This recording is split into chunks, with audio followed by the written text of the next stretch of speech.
பாப்பாளி ஐயப்பன் அந்த movie first part யூடியூப்ல போட்டேன், என்னோட யூடியூப்ல. அதுதான் பார்த்தேன். என்னன்னா கதையில் ஒன்றும் இல்லைங்க, ஐயப்பனோட கதை ரொம்ப பெருசுங்க, நல்லா இருக்கும். இதை சொல்றேன், இதை சொல்லணும்னு எனக்கு தோணல, கடவுள் சொன்னதால நான் சொல்றேன் அவரோட உத்தரப்படி. ஐயப்பனை வந்து ஒருத்தரை வச்சுங்க, ஒரு பெரிய நடிகரா வச்சுங்க. உதயணன் அப்படின்ற அந்த கொலைக்காரன் அவன் என்ன பண்ணுவான், அங்க இருக்க பெண்கள் எல்லாம் கற்பழிப்பான், நகையெல்லாம் திருட்டுவான்.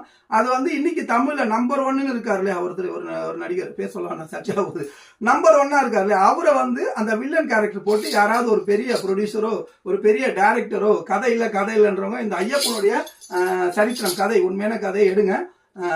உங்களுக்கு தெரிஞ்சா எங்கேயாவது கேட்டு பாருங்க, உங்களுக்குலாம் தெரியும். ஏன்னா பெரிய நடிகர் பெரிய ப்ரொடியூசர் சொல்றப்போ வேர்ல்டு ஃபுல்லாக உங்களுக்கு அந்த பவர் இருக்கும். அந்த மாதிரி ஐயப்பன் கதையை எடுங்க, நல்லபடியாக உங்களுக்கு அது வந்து சேல் ஆகும், அதாவது விற்கும். அதே மாதிரி இந்த ஐயப்பன் சபரிமலை இருக்க ஐயப்பன் அவருடைய கதையை மக்களுக்கு போய் சேரும். ஏன்னா நான் சின்ன ஆளு, நான் சொன்ன அவ்வளோ போய் சேராது, ஏன்னா அந்த பணம் இல்லை. ஏன்னா இதில் வந்து ஒரு 1000 கோடி 2000 கோடி வச்சு நீங்கள் எடுத்தீங்கன்னா 5000 கோடி 10,000 கோடி உங்களுக்கு லாபம் வரும். ஏன்னா அவ்வளோ பெரிய கதை இருக்குது இதில். பார்ட் 1 பார்ட் 2 பார்ட் 3 அந்த மாதிரி எடுக்கலாம். இப்போ தெலுங்கு அதுக்கப்புறம் கன்னடத்துல படம் நிறைய வந்துட்டு இருக்கு பார்த்தீங்களா. ஸோ அதோட அதிகமாக ஏன்னா ஐயப்பனுக்கு வந்து நிறைய பக்தர்கள் இருக்காங்க. பக்தர்களுடைய வீட்டில் இருக்கக்கூடிய ஆண் பெண் குழந்தை எல்லாமே பார்ப்பாங்க இந்த கதையை. ஐயப்பனுடைய வரலாறு எடுங்க, முடிஞ்சா நீங்க கேளுங்க, இல்லை என்கிட்ட கேளுங்க, நான் கொஞ்சம் சொல்றேன், ரொம்ப சொல்ல மாட்டேன். ஏன்னா நானும் முயற்சி பண்றேன். எனக்கும் கடவுள் வந்து அந்த அமௌண்ட் கொடுப்பாருன்னு தெரியல, பல கோடி இல்லையா, அது கிடைக்காது. நான் சொல்றேன், இதை சொல்லணும் எனக்கு ஆசையா இருந்தது, மாலை போட்டதுனால இதை சொல்லணும்னு எனக்கு தோணுது. ஐயப்பனை பத்தி யாராவது சொல்லுங்க. உதயணன் கேரக்டர் வந்து மெயினா தமிழ்ல இல்ல தமிழ் தான், ஏன்னா தமிழ்ல தான் அது நல்லா இருக்கும். அவர் வந்து வில்லனா போடுங்க, பெண்களை கற்பழிக்கணும், கொள்ளையடிக்கணும்.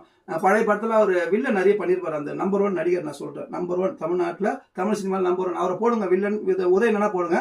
வாவர் சாமியா நம்பர் 2ன்னு ஒரு நடிகர் இருப்பார் தமிழ்ல, சரிங்களா, அவரை போடுங்க, சரிங்களா. வாவர் சாமியா அவங்க 2 பேரும் நண்பர்கள். அப்ப அவங்க 2 பேருக்கும் கரெக்டா இருக்கும் அந்த கேரக்டர், மக்களை ஏத்துக்குவாங்களா, ஏத்துக்கிட்டாங்க 40 வருஷம் முன்னாலே.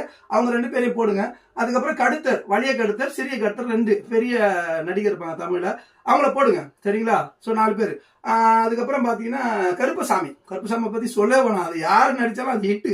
அப்படி ஒருத்தர் போடுங்க. அதுக்கப்புறம் போர் வீரர்கள் இருப்பாங்க, ஐயப்பன் கூடவே இருந்த போர் வீரர்கள் இருப்பாங்க. ஸோ வாபரன், கடூரவன், கண்டன், தொப்பரன், சரிங்களா. கண்டன் இதான் மணிகண்டன் சொல்லிட்டு நான் ஒரு படம் எடுக்கும் அதை பத்தி மணிகண்டனை பத்தி சொல்லியிருந்தேன். ஸோ வேநாடு பெம்பிளி நாடு அதை சொல்லியிருந்தேன். அதில் ஐயப்பன் கூடவே இருந்தா ரைட் ஹேண்ட் சொல்லுவோம்ல, ரைட் ஹேண்ட் வளர்த்துக்கிற மாதிரி ஐயப்பனுக்கு. ஸோ நல்ல கேரக்டர், அவர் ஸ்டோரினா செம்மையா இருக்கும், ரொம்ப நல்லா இருக்கு. எனக்கு கதை தெரிஞ்சதுனால நான் சிரிக்கிறேன், தப்பா சிரிக்கிறேன், யோசிக்கிறேன். அதெல்லாம் நான் ஒரு மைண்ட்ல ஃபிக்ஸ் பண்ணியிருக்கேன். எனக்கு அந்த பணம் கிடைக்குமான்னு தெரியல, ஆனால் கிடைக்க நான் முயற்சி பண்றேன். எனக்கும் ஐயப்பனோட அருள் இருக்கு நம்புறேன். பரம்பரை பாப்பாளி. நான் கூட போன ஜென்மத்துல, அதாவது ஐயப்பன் கூட போருக்கு போயிருப்பேன், நானும் என் உயிரை ஐயப்பனுக்கு கொடுத்துருப்பேன்னு நம்புறேன். நான் இந்த ஐயப்பனை பத்தி பேசினாலே ரொம்ப இதாயிடுவேன். ஸோ அதனால ஐயப்பன்